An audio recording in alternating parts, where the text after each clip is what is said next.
Bismillahirrahmanirrahim. In the name of God, the most benevolent, the most merciful.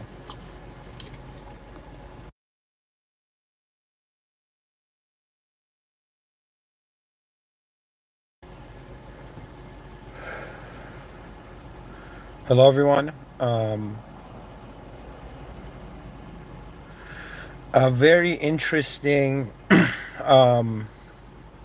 state of mind occurred for me. And when you can't help something non-fictionally, the last resort is to help it fictionally. Okay? And you're going to wonder what I mean by this.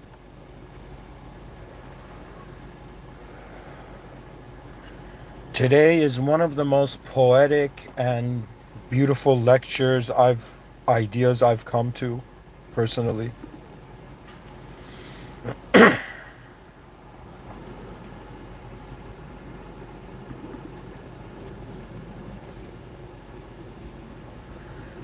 And so I am also someone who writes science fiction, and it occurred to me that for a second, I am feeling very powerless. Not in my own external, not in my own personal life, but in regards to world events. And I must serve the most important aspects of humanity. Okay, for me, my purpose of existence is to make sure the species continues. And so these past few days, for the Iran-Israel conflict that's happening, like I'm Persian. I'm from Iran, and my mother's in Iran. She's gone into the outskirts. But it's a very intense situation, and a part of me, I don't know, this might be my boldness, but a part of me wished I could speak to the world leaders directly. But as I mentioned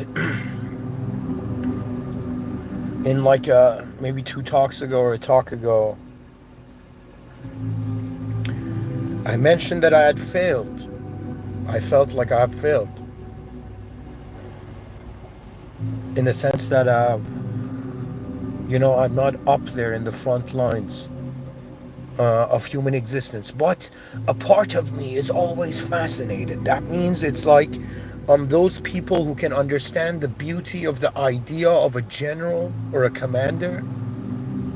You can only understand the beauty of that idea if you've served, if you understand service. And when I say serve, not in the sense that you've just served in the military. I'm saying in the sense that, like, your intelligence is the commander of your life. You serve your own intelligence and then the intelligence of the world. Anyways, the title is when the future's army marches towards the past. And today, for you, at least for this moment, I was fascinated to be that if a general from the future, and I specifically said the year 7025, if a general advanced like human with power, like a general from the future, if there was time travel, like imagine a general has to be conscious of one battlefield technically, but imagine generals in the future, they have to be conscious of battlefields even extending in time. So they're responsible. You know what we see in human life? We see that the human organism is becoming more responsible for their life, for their actions, for their expression, for their existence. That's what being on earth is. You're a young child. You can't be responsible for your reality. You cannot carry the burden alone. But eventually you reach a point where you're like, okay, the burden of this reality is not that big of a deal. And you start being responsible for your own existence, right? But now the question is how complex, and if you were like a commander, what would your responsibility be? For me, as a human being, and through Mr.Within, and I guess the context of speech, what I have said is that human beings are going through a four-level game. And not that it's kind of linear, level 1, 2, 3, 4, like you got to go one by one, but To some degree it is and it's not, and I'll explain. So the 4 levels to this earth game in regards to the responsibility of a conscious being is that you're at first responsible for yourself, level 1. Level 2, you're responsible for the species. That means you've figured out, you've reached that point where you are in control of, and capable, and you're treating life like a noun. And when it comes to your own life, in some sense, you have some sort of, just like a vehicle, okay? Just like if imagine yourself as a car, okay, and you don't know how to drive it. At some point, you'll reach a point where you can drive it, but then you'll wonder about, in some sense, what is driving the civilization or the roads you're on. Okay, what I'm saying is eventually this life is designed that as you become responsible and conscious for yourself, you reach a point where it's like you climb out of your inner realm. Okay, what that means is that right now, every person's in their own world of meaning based on their own parameters of awareness. Eventually, once you have your own awareness under control or in containment of your own will, okay, then you wonder about, okay, it's not just me. All right, I finished level of self. Now it's the level of the species. And you reach a point where all aspects that you consider to yourself, you begin seeing in others. So if you were trying to solve, if you cared for yourself, you start caring for your species. If you tried to solve the problems of yourself, you try to solve the problems of your species. If you were responsible for yourself, you become responsible for your species. And even if you hated yourself, you can try hating the species, but you cannot because it's too unknown. That's the brilliance of life. God has intentionally designed the system where the simulated players in the system cannot know each other fully, which means they cannot judge each other fully. The world has been designed with whales in position. When I say whales, I'm not talking about like the giant animal under the sea. I'm talking about VEILS. Veils, as in that there isn't just conscious human borders between realities. There are unconscious, you can say divinely administered borders between realities, okay, in the sense that even if somebody wanted to, let's say, imagine somebody wanted to like destroy me, right? They wouldn't know what they're destroying completely, in the sense that we are designed that way, that we cannot see each other fully. And it's important because once you realize, okay, your sense of self is unknown, you might even reach a point where you're like, okay, I'm in this world as an unknown self with 8 billion other unknown humans, unknown selves, unknown intelligence. That means I've reached this maturity as a human being on this earth that I'm sorry to say this, but I don't treat humans as humans. How the hell can you treat a human as a human? You have to have a human expectation. Human beings are influenced by inner abstraction. I have spoken like in this decade of giving talks. I had a Discord server initially called the School of Athens 2.0. What it's, I've changed its name too many times, But in that, you don't understand. In this decade of the people I've met, it's so fascinating. To be honest, I would maybe make a declaration that if 100%. We are under the impression 100% of humans are humans living on Earth. I will make the claim that it's probably like 40-60 guys, right? And there's a percentage of the population that is too occupied by itself to notice the world, to notice greater values in the world. Let me tell you what I've noticed. Human beings get tired, but they don't get just physically tired. They get mentally tired and they stop the value update. They stop updating their value systems. Like, you tell me, man, are you in this world to be a freaking statue? Are you in this world to be a photograph on a wall? Or have you noticed there's a dynamism and we cannot ignore 8 billion creatures, their destinies being intertwined? That means I have no clue what kind of person you are in what part of the world. But because you're human, because you're on Earth, and because we're all conscious here, there's something to do. I had a very interesting moment of contemplation where I just sat down and I'm like, yo, there's 8 billion people on this planet. And like logically, there's no way I'm going to get along with 8 billion people. Do you know what I mean? I'm barely like, do you know what I mean? I'm barely being a social entity. You don't understand. For me, life has, the value system, the context of it has changed. You could be living the same life, but it could be not the same life if experientially the context is shifted.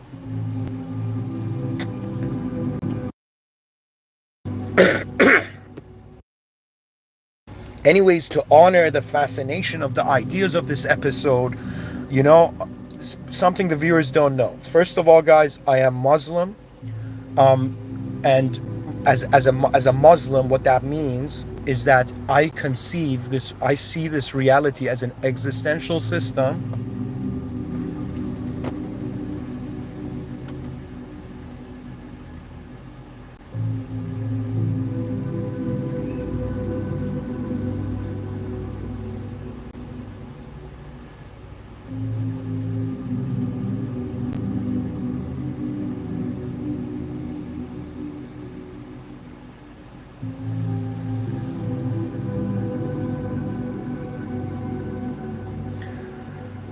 Excuse me.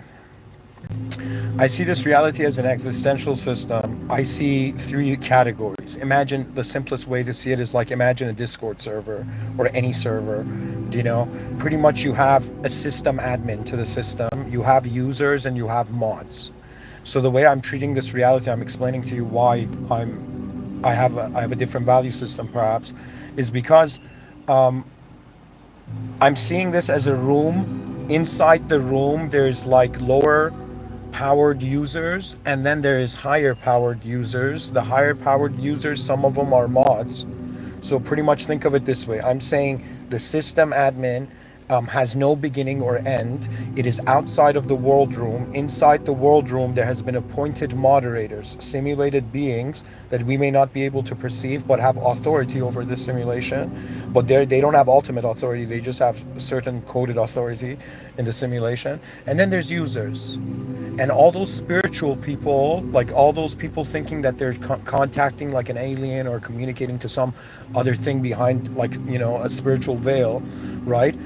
What they don't realize is they're contacting mods, and the mods will look at your naivety, and if you haven't understood their God, they might act like God. So you got to be very careful. That means on this planet, in this world room, I treat it as if be careful about form acting like truth. Be very careful. Be very careful that like right now, if a shimmering, glowing being appeared in front of me and it helped me, I wouldn't be like it, and it told me, it's like, yo man, I'm like, who are you? And the shimmering being's like, I'm God. I'll be like, no, you're not. I'll be like, thanks for the help, shimmering, random, glowing being, but you're not God. That's the point of it, the whole point of the idea, starting from Abraham and concluding. And Abraham's prayer, Prophet Abraham, peace be upon him, his prayers being answered by Prophet Muhammad, peace be upon him. In the sense that what it is suggesting is that it's the establishment that the system admin is not in the world room, and that's the final claim. Because your options are either truth is in the room or truth is not in the room. And because human beings in the room wonder about the most superior archetype, the most superior archetype is not limited to the room. That means the most advanced human most likely has an ability that surpasses human, for example. And the most advanced being is not even human. Okay, it's not even started. It doesn't have a beginning or end. I don't want to get into the infinite regress fallacy, and in some sense how the first domino that was pushed by something that could not be a domino. But I'm trying to tell you that for me, the ultimate allegiance is to the singularity outside of the world room that is pulling everything towards it. That means it's a simulation, folks. Your body is simulated for some time. You know, the world is simulated for some time. Your approach and attitudes and behaviors are simulations.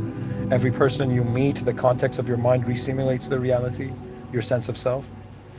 To the degree that the Japanese were like, yo man, the man is the room he's in. It depends on what your room you're in. That suggests what kind of being you are. And so because I consider that this world is not the final destination, this world is like a hallway or a lobby to the main event. It's legit a station. It's neither a angelic heaven and it's neither a beastly hell. It's somewhere in between, where there is enough permission for self-judgment in the presence of divine judgment. Okay? So anyways, the whole point of this episode, guys, what really excites me is, and something I need to say, before I was Muslim, truly, I came towards Islam in a very strange way, in the sense that I was involved in shirk. I was committing the biggest sin a Muslim could, which was that I had associated, and I was doing it unknowingly. I didn't know better. Okay. But I came to a conclusion, and it was one of the hardest, most intense moments of my life where I had to shift the original, the power source of my intelligence. And so, before I realized the value of the system admin beyond the world room, up to, I don't know what it was, 2023 or something, I was working with, before I gave that talk called Go Towards God, you'll see it. I was in Dubai Mall when I gave it. Okay. But before I gave that talk, I was working with moderators, technically with 3 moderators. Anytime a dangerous situation would happen, instead of calling the system admin directly, the system admin who created the system for help, I would call the moderators as if like managers. Okay. And to a degree where I was treating the moderators as the owner. And it's kind of like treating a manager of a company as the owner of the company. It's an error. Even the manager's like, why are you doing that? If the manager's wise, you know?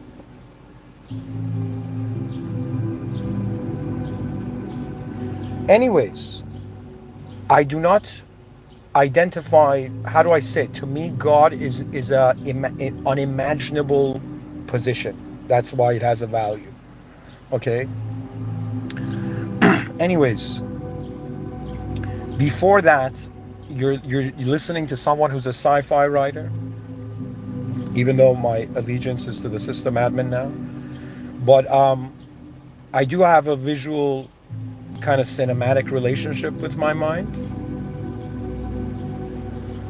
And I'm trying to tell you numerous times, I don't know why, from my mind envisioning my future self coming back and not saying a single word and just hitting me in the head, just smacking me in the head gently, and laughing. I've had, my mind has simulated not just who would I have been in the past if I was in medieval times, and what kind of warrior would I be, what kind of sword would I have, would I use a sword and shield, or would I use 2 swords, or would I use a spear,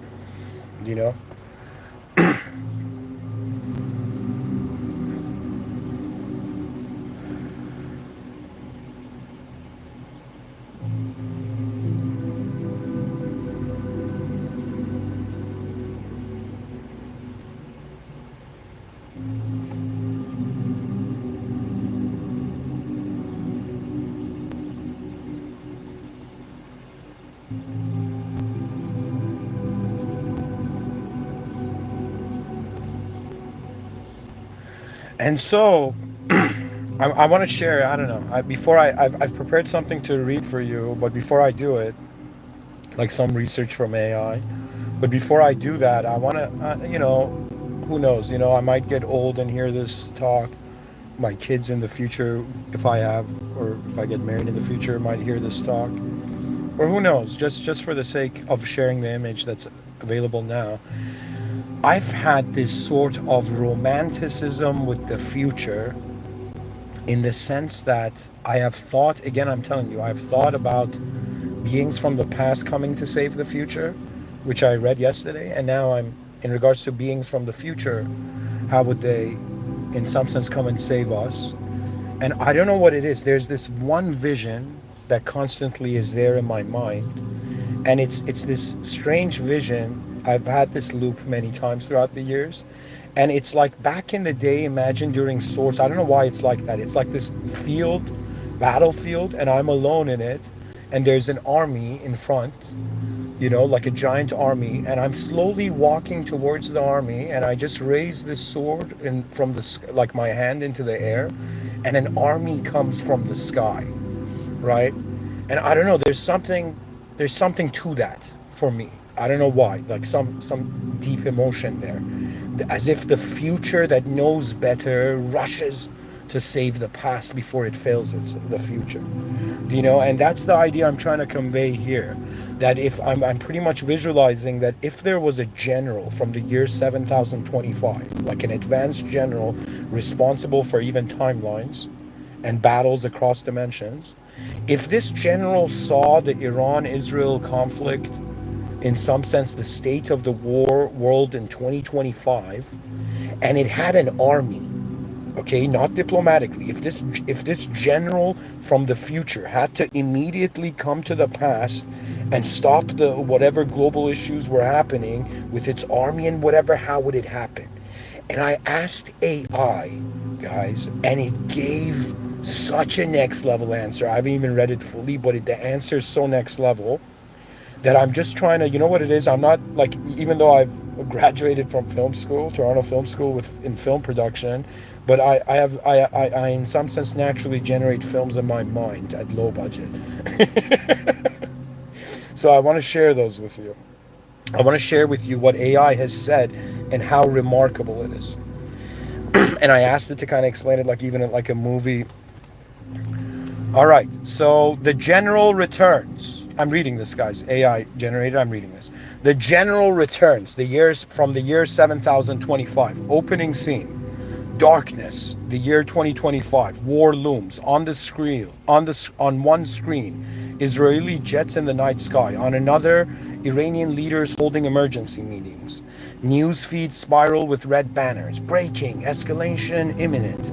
Fear simmers under the skin of the earth, but then above the Mediterranean, the sky rips open like a surgical incision into time.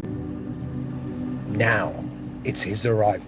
An object appears, not a ship, but a trans-dimensional bridge. So guys, you need to be imagining in your mind, you could even close your eyes for this part, that a general, a commander, like a next level general from the year 7025 is coming back to exactly this moment in time right now to kind of resolve the situation with his army, you know, with his futuristic army.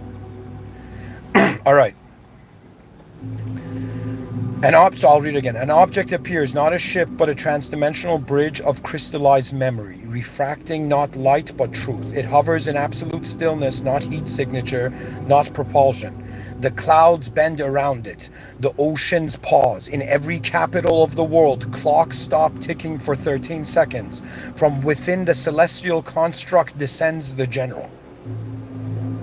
Description: 14 feet tall. Guys, this is AI generated. 14 feet tall, but not heavy. His body seems grown, not built.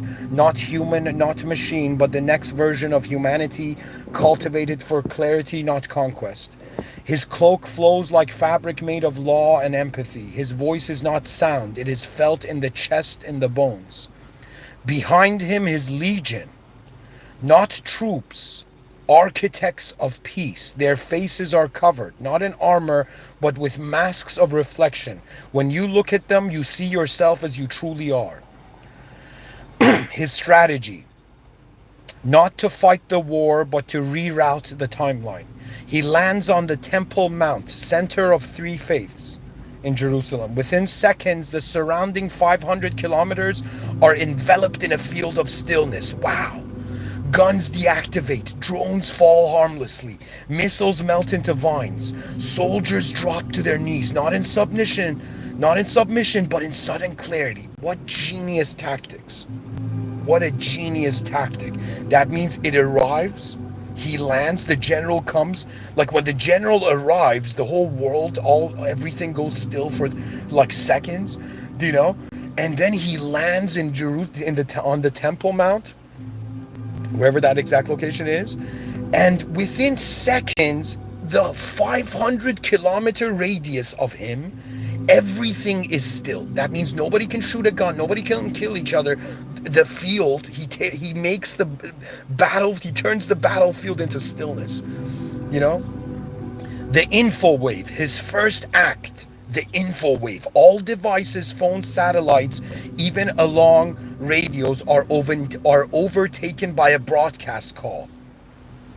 In quotations, the war that wasn't. That means everybody's cell phones, everybody gets this message, the war that wasn't.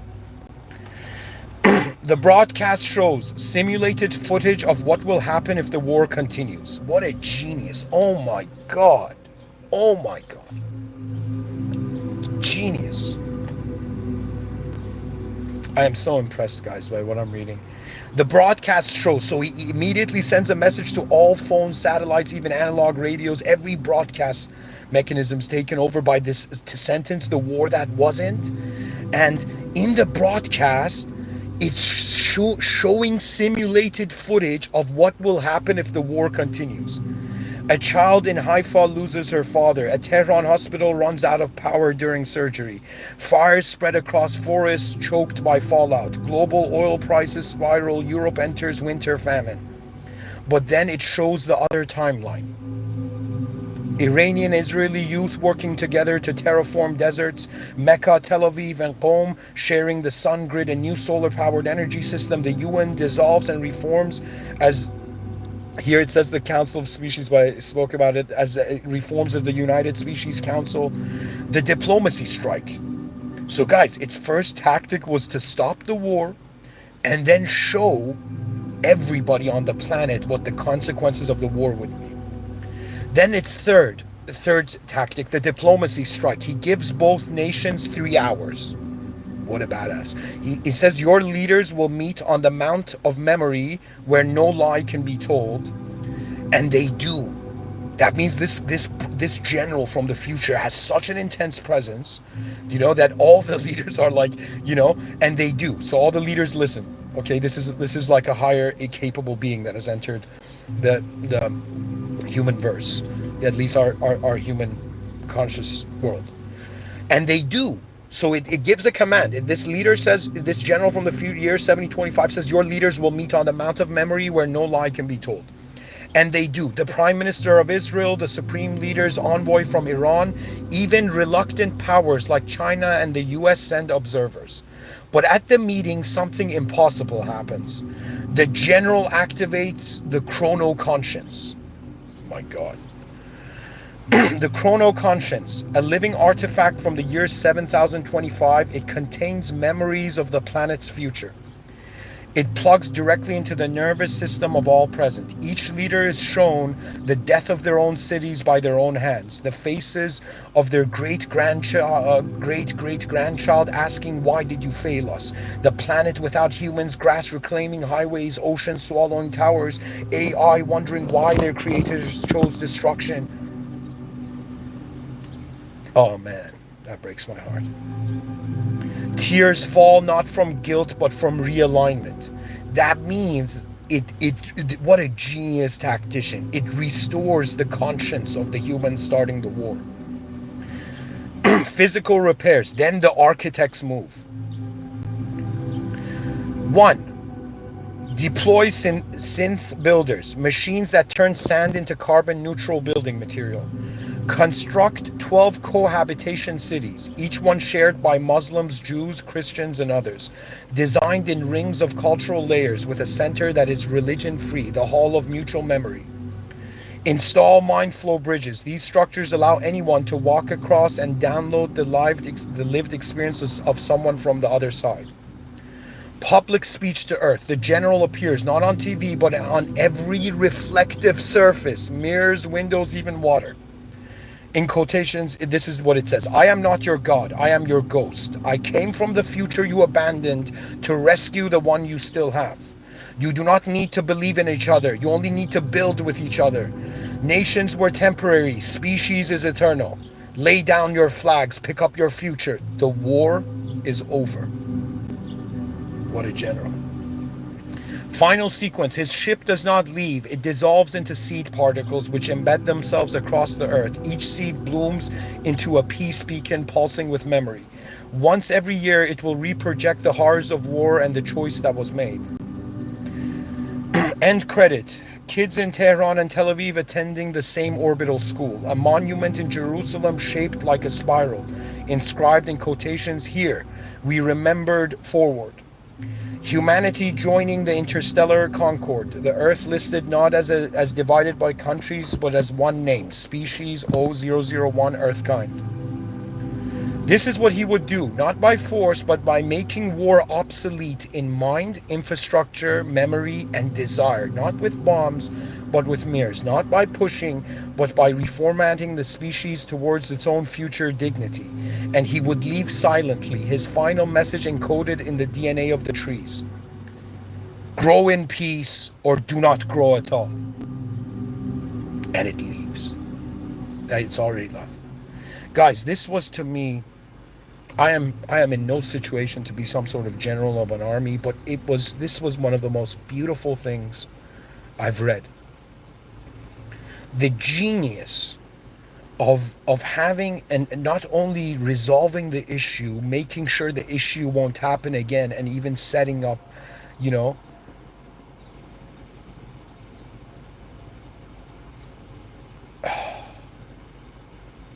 this was very fascinating. So guys, as this hypothetical general from the future AI generated has said, grow in peace or do not grow at all.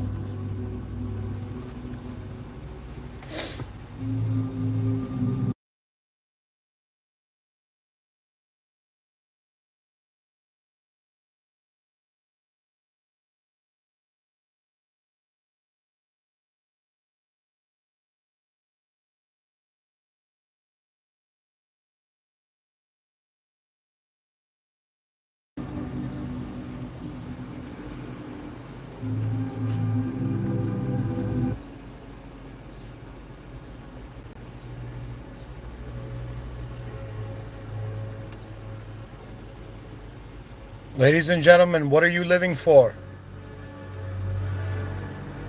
Who are you living for? And look very closely. If you're living for yourself, you're living for a member of the human species. If you're living for others, you're living for members of the human species.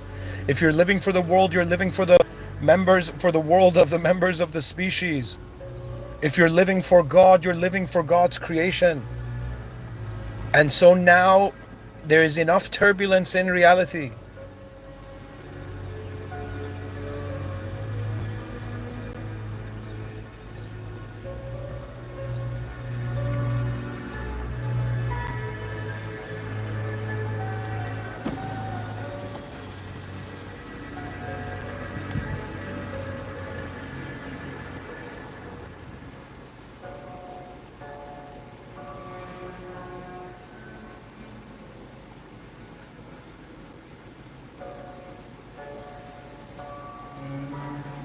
You know, I sometimes wonder that it's honestly what this general did is the exact thing, to make conscious of the future.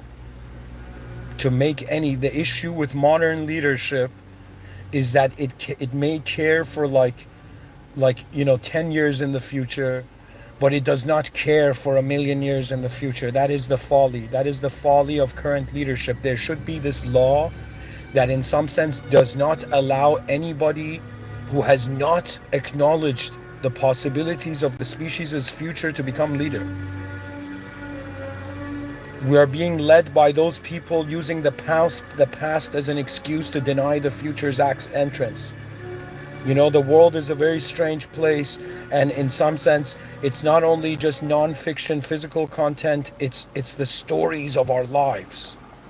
And politics is in some sense a force that connects everybody's story of life.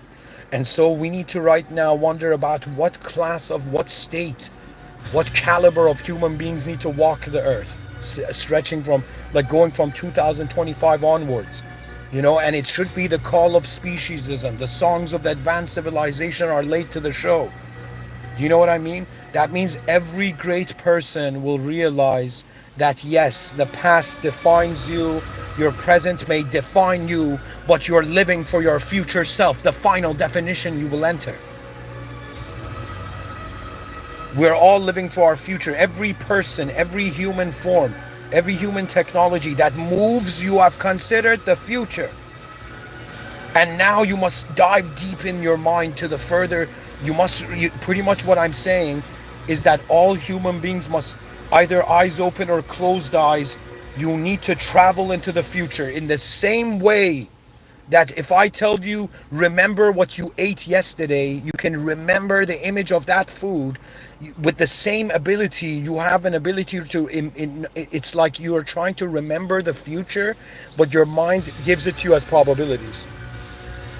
So for me, it's kind of like, it's, I spoke about it in one talk, but it's kind of like the body is a relationship from the past to the present.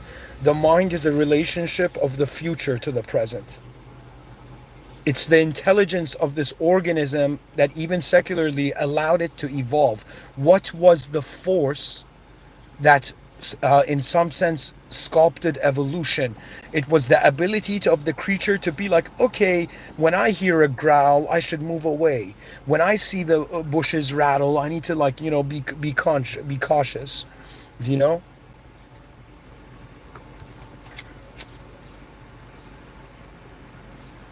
And that kind of explains why we're super sensitive to whispering. Like if you in some sense, like, how do I say it? If you sometimes people wake up when you whisper to them compared to if you shout at them. Do you know what I mean? I don't know who's shouting to wake people up, but I can see it happen.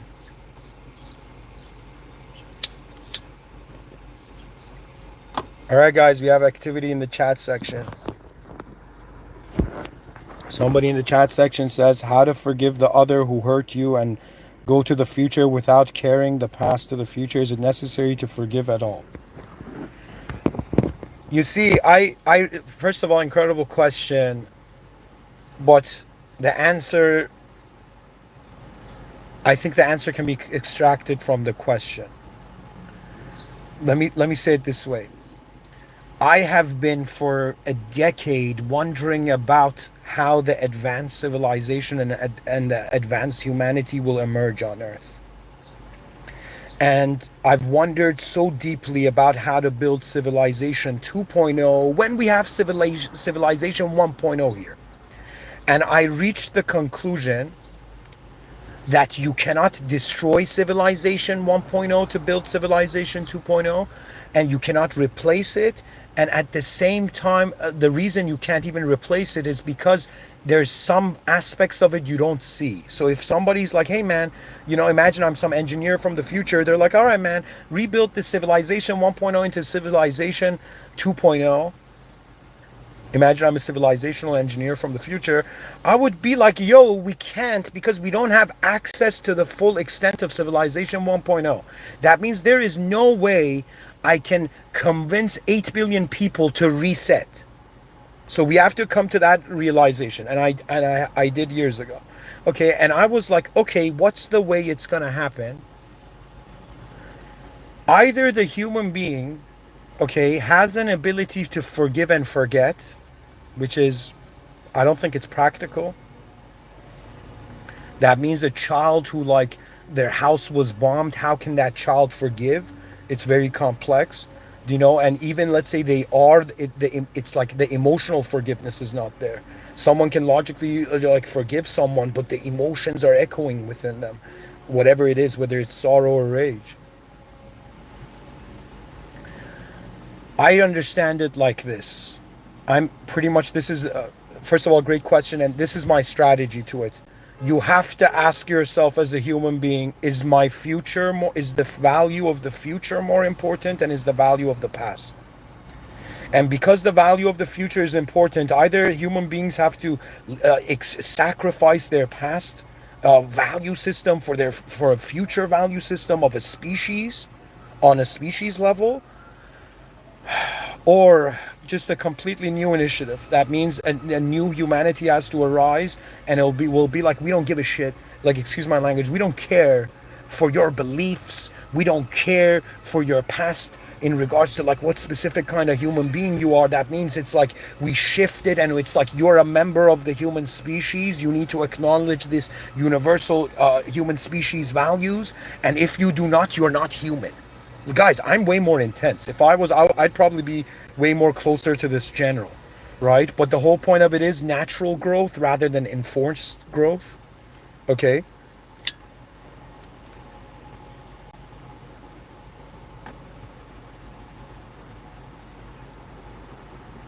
For me, it's very simple. It's legit like you take off one jacket, you take off one jersey and wear a new jersey. The old jersey was personalized to your nation, your culture, cultural conditioning, your specific story you tell yourself. But the new jersey of humanity, the advanced humanity,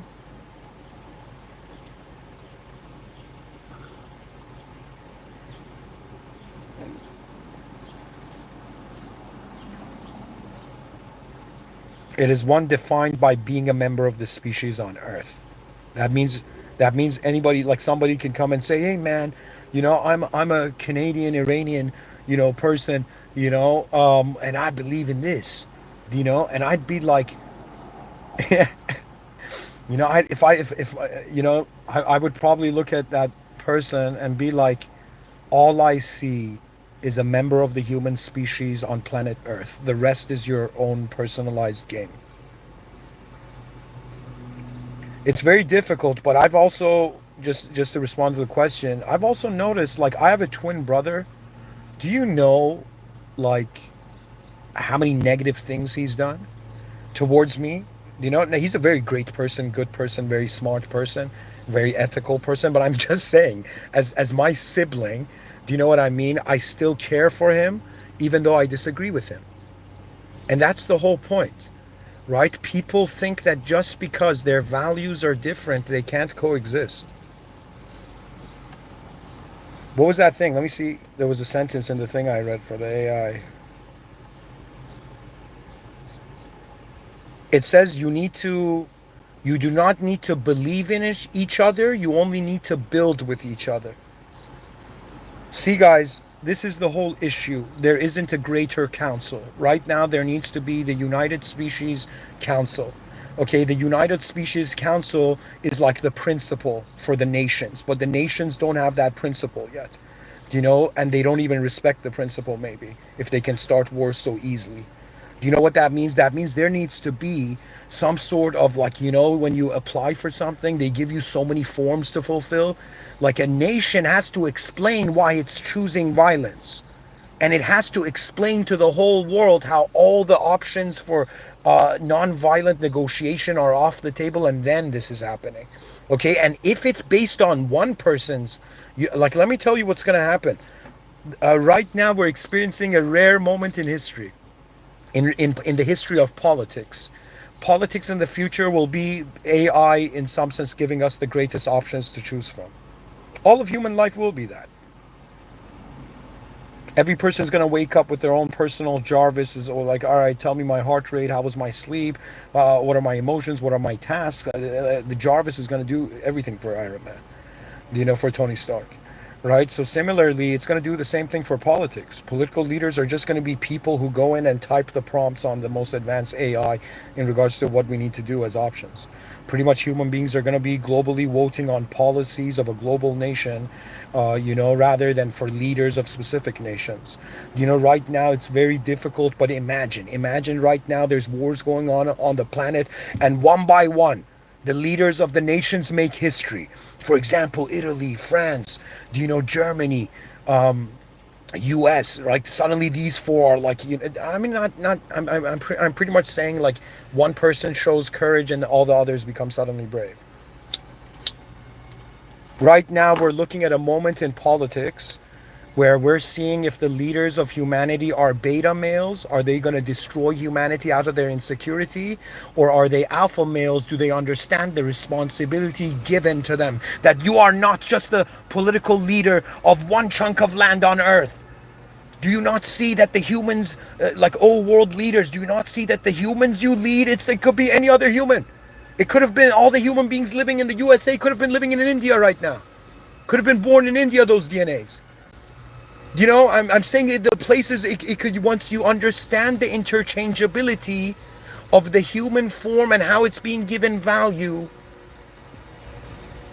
We are living in an era of separated kingdoms. We need them to unite, And maybe the United States and the UK, the United Kingdoms, maybe these two should be the first. I think these two should be, and the United Arab Emirates. Do you know any country that has the word united in it? Do you know in some sense you must take the first step as the leader of your nation towards speciesism? Because you don't understand, if this classroom of kids, nations that are fighting does not unite, they will fail the exam of the future. It's the establishing of a unit. Ladies and gentlemen, you might not have felt this. You might be like an old 9-year-old person or a super young person listening to what I'm saying. Okay, but you're going to understand that you are part of a existential class of beings.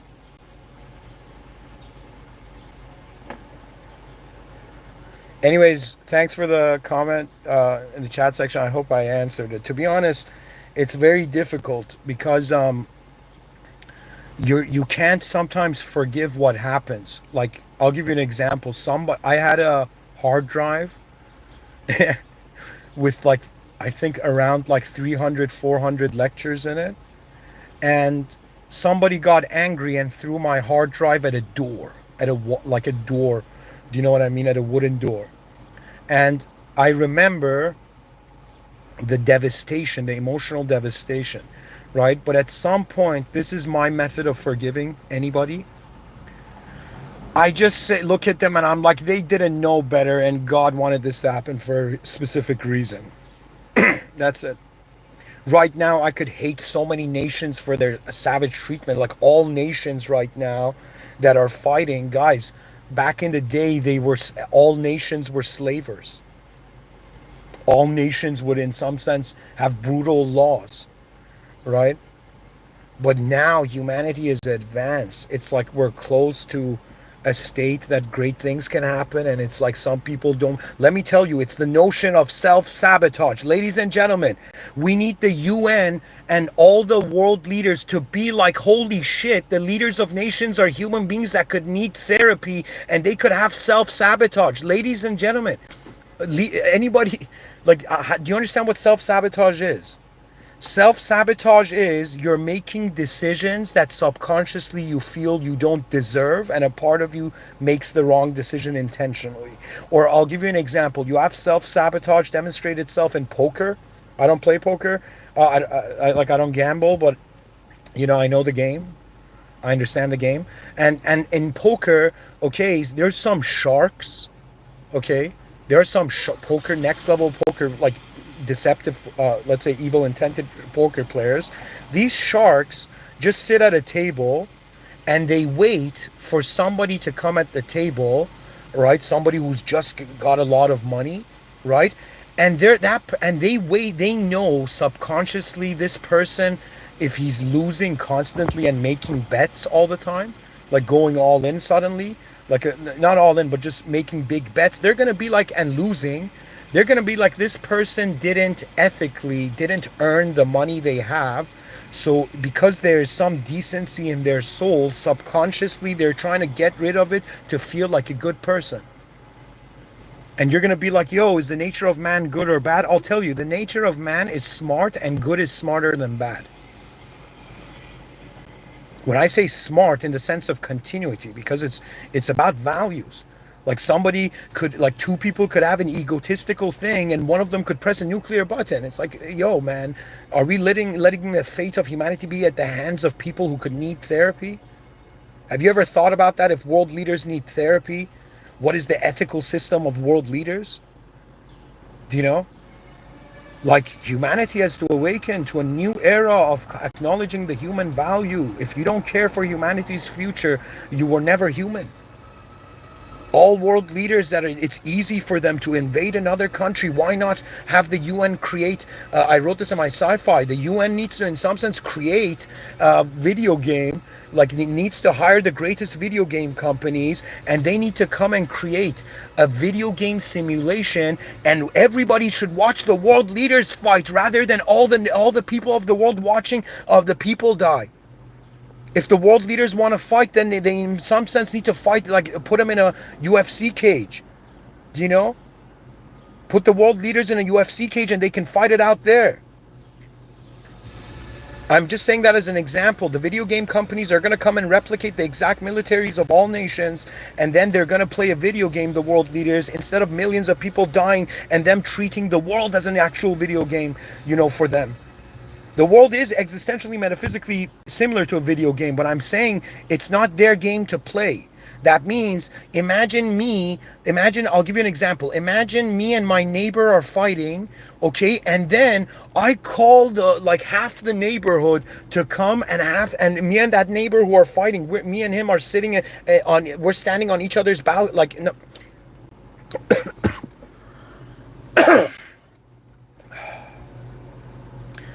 Imagine I'm on a balcony, outside of my balcony.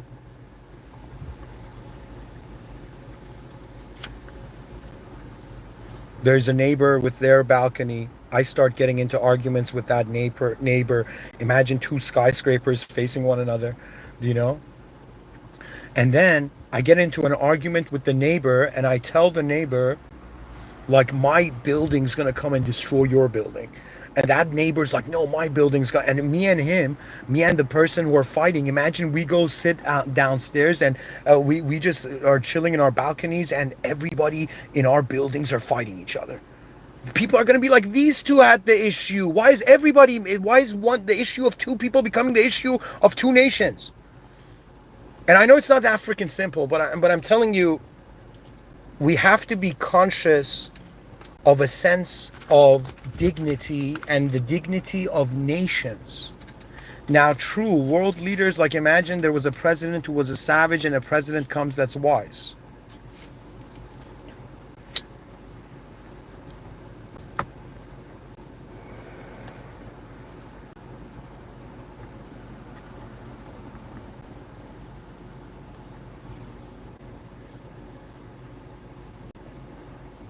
It would be a shame.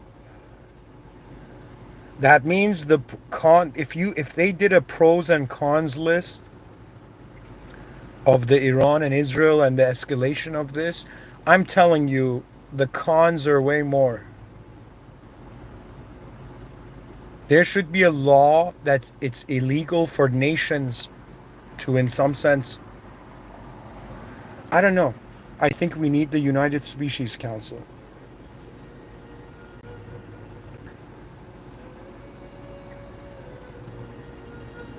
In honor of Species Unification Day.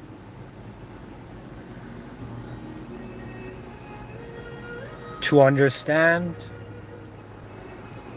that we go through hardship to get a reference of how to make life better, easier.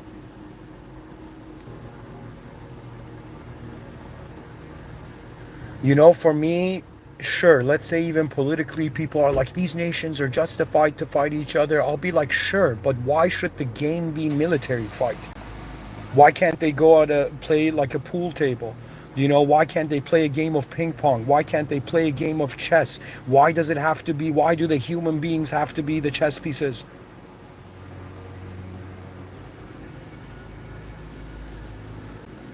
We are reaching that point where I think I have a prediction here. The species and all the shy geniuses of the world that have never felt heroic, the heroic impulse has arrived. Right now, it's like we need to open the eyes of the species before it closes it forever.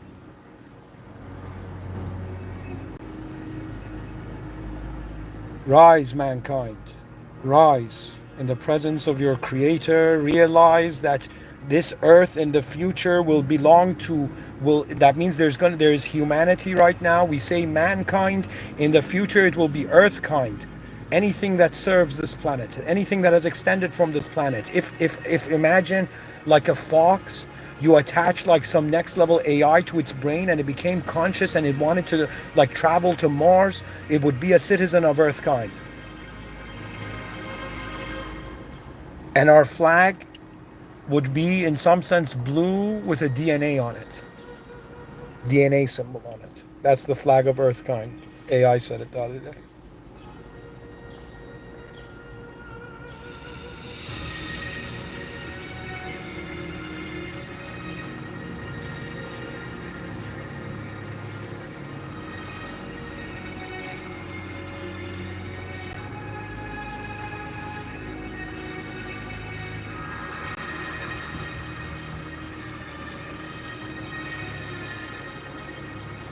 8 billion human beings, do they deserve to enter the future? If the answer is yes, war is not justified. All wars are civil wars of the United Species of Earth.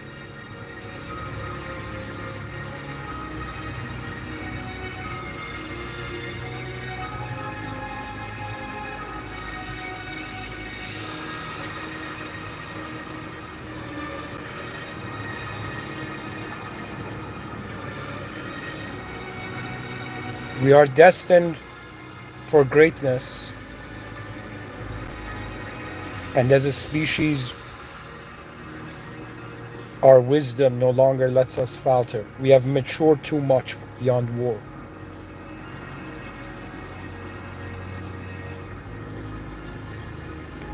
The awakening of the new hearts of mankind, the new hearts of humanity, human beings that identify with their species and planet prior to anything else.